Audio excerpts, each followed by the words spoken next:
Permit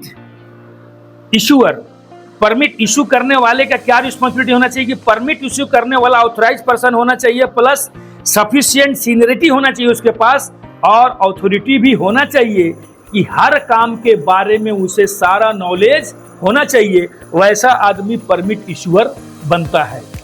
जितने भी तरह का काम वहां पर चल रहा है, सारे कामों के बारे में एक एक पहलू, एक एक चीज, एक एक स्लॉट्स के बारे में वो अच्छे तरीके से जानता हो। कौन? परमिट इशूअर, इशू करने वाला, जो परमिट को इशू करता है, एचएससी पर्सनल।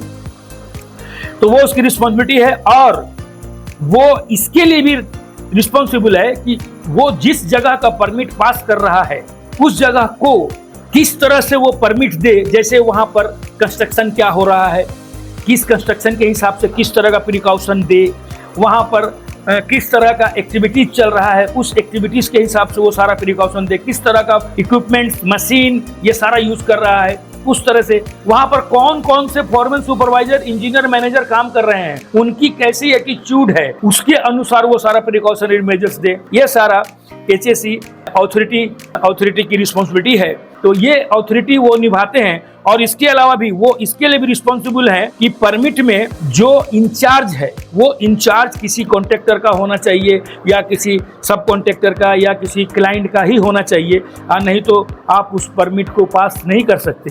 ऑथराइज पर्सन होना चाहिए जिसका नाम एचएससी के रिकॉर्ड में पहले से है, जो ऑथराइज है परमिट के लिए। वैसे ही लोगों का परमिट में सिग्नेचर होना चाहिए, तभी उस परमिट को पास करें। ये उसकी रिस्पॉन्सिबिलिटी होनी चाहिए। किसकी? परमिट इशूअर की, परमिट इशू करने वाले की। और जितना भी खतरा है वहां पर, जितना भी हैजार्ड है वहां पर, उस काम में जुड़ा हुआ सबको आइडेंटिफाई तो करने वाले होते ही हैं। वो सीनियर पर्सन है तो आइडेंटिफाई किया हुआ होना चाहिए उनके द्वारा।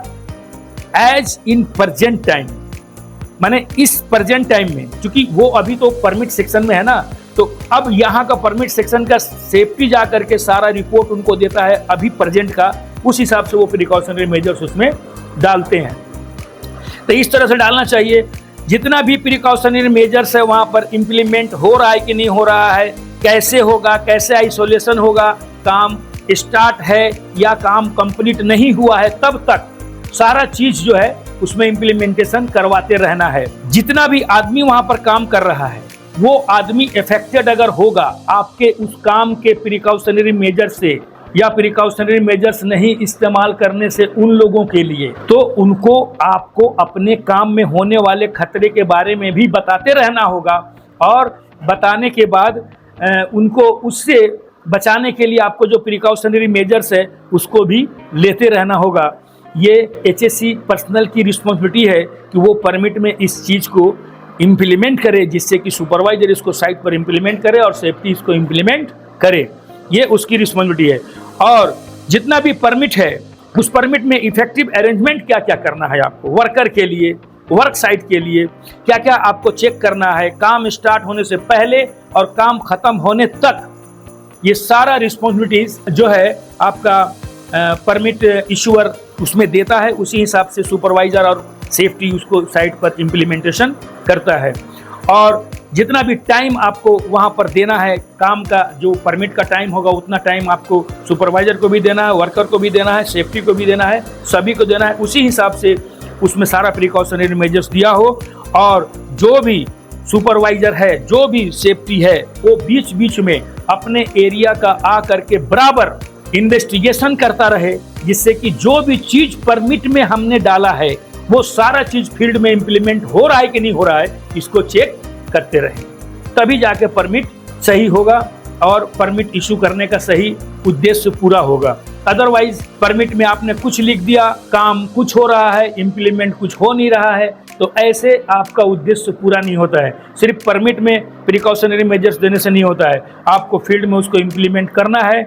और फील्ड में कितने अच्छे से हम इंप्लीमेंट करेंगे कि हमारा काम वर्कर सही तरीका से करके, सुरक्षित करके और अपने घर वापस सुरक्षित जाए, ये हमारी सबसे पहली प्रायोरिटी होती है, वर्कर को बचाने की और अपने संस्थान को और आगे बढ़ाने की। इसके अलावा जो है परमिट में और भी बहुत लोगों की बहुत तरह की रिस्पॉन्सिबिलिटियां हैं। जैसे अदर में आता है कि HSC, client representative, audit inspection teams, ये लोग भी परमिट पर ध्यान रखते हैं। आपके अलावा, आपके सुपरवाइजर के अलावा, आपके मैनेजर के अलावा इन लोगों की भी ध्यान आपके परमिट पर होती है। क्यों?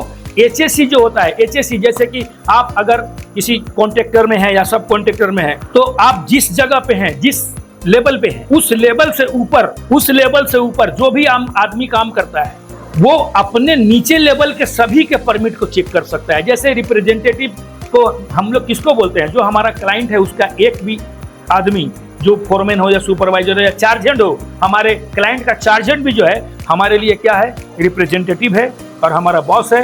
And boss is always right. वो हमारे किसी भी चीज को कभी भी कहीं भी चेक कर सकता है, परमिट चेक कर सकता है, लेकिन आप अपने से ऊपर वाले के परमिट को चेक नहीं कर सकते। जैसे आप सब कॉन्ट्रैक्टर हैं तो कॉन्ट्रैक्टर के परमिट को चेक नहीं कर सकते।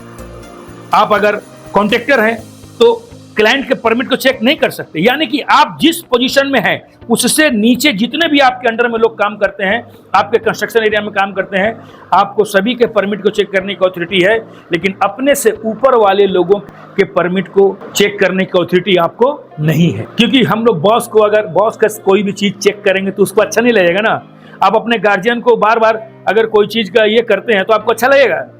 बार बार किसी चीज में टोकेंगे? नहीं टोकेंगे। इसीलिए ये तहजीब है कि आप अपने से ऊपर वाले का चेक नहीं कर सकते, अपने से नीचे वाले का चेक कर सकते हैं। और एक होता है ऑडिट एंड इंस्पेक्शन टीम। ये तो किसी का परमिट चेक कर सकता है। चूंकि ये ऑडिट करने ही आया है और इंस्पेक्शन करने ही आया है, तो ये एक टीम है जो ऑडिट और इंस्पेक्शन करता है, तो ये किसी की भी परमिट को चेक कर सकता है, चाहे वो क्लाइंट हो, चाहे कॉन्ट्रैक्टर हो, सब कॉन्ट्रैक्टर हो, उसका सब कॉन्ट्रैक्टर हो, पेटी कॉन्ट्रैक्टर हो, किसी की भी परमिट को वो चेक करने के लिए ऑथराइज्ड है। वो किसी के भी परमिट को चेक कर सकता है। और परमिट में contribute to integrity of the work permit system. Work permit system में आपको कुछ ऐसा चीज है जो मैंने कई बार बताया है और आज आप फिर से सुन लीजिए। ये चीज बहुत ही इंपॉर्टेंट है कि आप इंश्योर हो जाइए कि परमिट का कॉपी आपके काम करने के एरिया में है या नहीं है। इस चीज को ध्यान रखा करिए। परमिट में काम करने का जो प्रोसीजर है उसका टाइमिंग क्या है, ये आप हमेशा ध्यान रखिए। वर्कर को समझा के रखिए कि जैसे क्या होता है कि 8 बजे से 5 बजे तक आपका ड्यूटी है, 12 से 1 आपका लंच है, तो लंच पीरियड में काम नहीं करना है, ये वर्कर को बताना है। प्लस सुबह के टाइम में परमिट आ गया, और परमिट आने के बाद जब तक हम सेफ्टी वाले परमिट को चेक नहीं करते, गैस टेस्ट अगर करना है तो गैस टेस्ट करके गैस टेस्ट का उसमें हम रीडिंग नहीं डालते, तब तक हम साइन नहीं करते, तब तक काम स्टार्ट नहीं करना है। ये वर्कर को बता के रखें। लंच टाइम में नहीं करना है, परमिट में साइन होने से पहले काम नहीं करना है, परमिट का टाइम खत्म होने तक काम नहीं करना है। जैसे 5 बजे परमिट खत्म होगा, 5 बजे के बाद काम नहीं करना है। ये सारा चीज वर्कर को मालूम होना चाहिए। परमिट का जो मैंने दायरा बताया था वो दायरा भी वर्कर को बता के रखें कि आपका परमिट का यहाँ से वहाँ तक वैलिडिटी है, इसी एरिया के अंदर इस परमिट को आप यूज कर सकते हैं, अदरवाइज आप यूज नहीं कर सकते। अगर यूज करेंगे इस दायरे के बाहर तो आप अनसेफ एक्ट करते हैं, तो वहाँ पर कोई भी आपके काम को बंद करा सकता है। यह ऑथराइज है। कभी कभी काम करने के दौरान जो है आप अपने वर्कर से कुछ सवाल जवाब भी किया करें। ये आपकी भी रिस्पॉन्सिबिलिटी है, सुपरवाइजर की भी रिस्पॉन्सिबिलिटी है। ये सब बहुत इंपॉर्टेंट चीज है जो मैं बता रहा हूँ आपको, इसको बहुत हमेशा ध्यान रखना है। क्यों आप अपने वर्करों से सवाल जवाब किया करें? तो सवाल जवाब क्या करेंगे आप?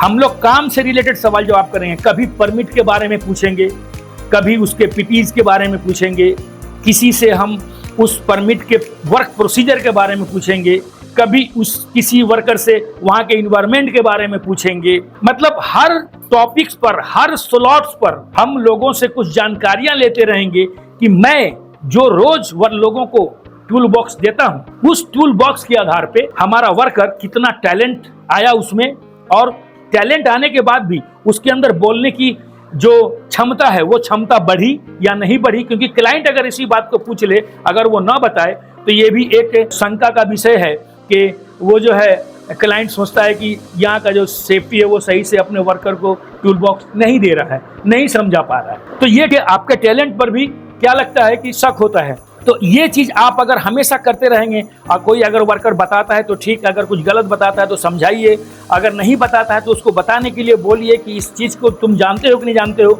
उससे पूछिए, जानिए कितना जानता है। अगर जानता है, नहीं बोल पा रहा है तो उसको बोलना सिखाइए। ये सारा चीज आप साइट पर करते रहें, जिससे कि आपका काम करने का जो तरीका है वो थोड़ा सा स्टैंडर्ड क्लास का हो, और क्लाइंट कभी भी किसी भी वर्कर से आपका पूछे और वो जवाब देता है तो आपका ही उसमें नाम होता है, सेफ्टी का नाम होता है, सुपरवाइजर का नाम होता है, और जिससे कि आपकी पर्सनैलिटी बढ़ती है।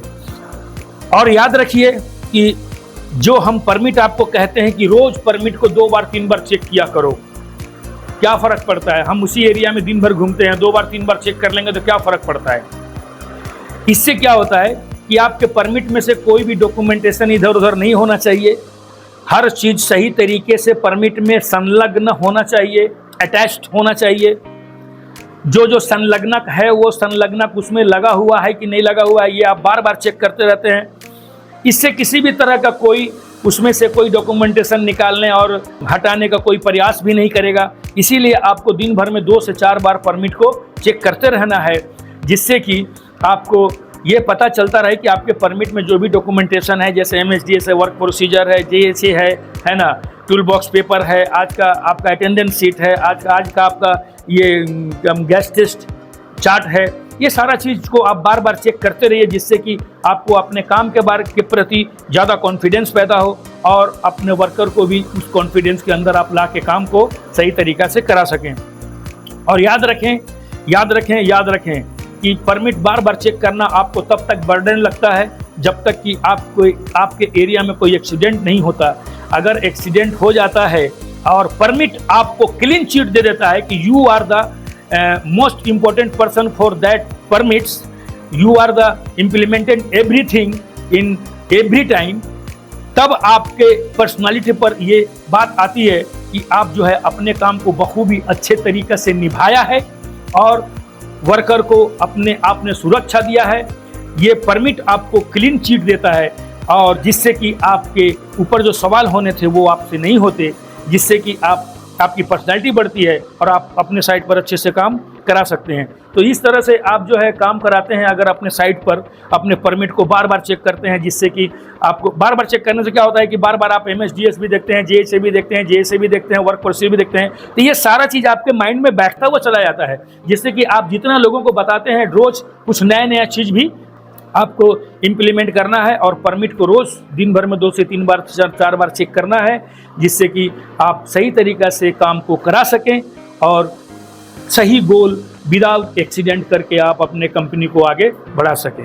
यही सारा रिस्पॉन्सिबिलिटीज़ परमिट में सभी लोगों का है और इस तरह से हम अपने परमिट में लोगों को इन्वॉल्व करके काम को सुरक्षित करा पाएंगे। Thank you.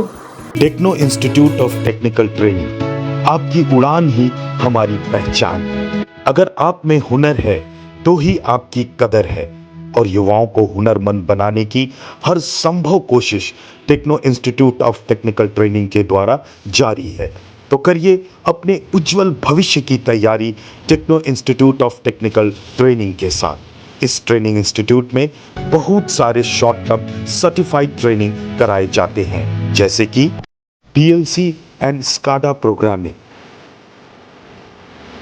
Instrument engineer, instrument technician, electrical engineer, electrical technician, HVAC engineer, HVAC technician, BMS technician, BMS operator, CCTV technician, fire alarm technician, safety officer, NEBOSH, crane, excavator और JCB ऑपरेटर। ये सभी technical courses रोजगार के अवसर प्रदान करते हैं। Techno institute में 100% हैंड्स ऑन प्रैक्टिकल ट्रेनिंग कराई जाती है और 100% प्लेसमेंट भी दिया जाता है। आज टेक्नो के छात्र देश विदेश के बहुत सारे कंपनी में कार्यरत है। Techno institute of technical training government registered, ISO certified और अंतर्राष्ट्रीय मान्यता प्राप्त इंस्टीट्यूट है। हमारे यहाँ smart classroom, qualified faculty, theory and practical class, hostel की सभी सुविधा है, जिससे बच्चे अपने कैरियर की तैयारी शानदार तरीके से करते हैं। हम उचित काउंसलिंग के जरिए युवाओं को मोटिवेट भी करते हैं। तो देर किस बात की, ज्वाइन करें। हमारा पता techno institute of technical training, Mango, Jamshedpur, Jharkhand.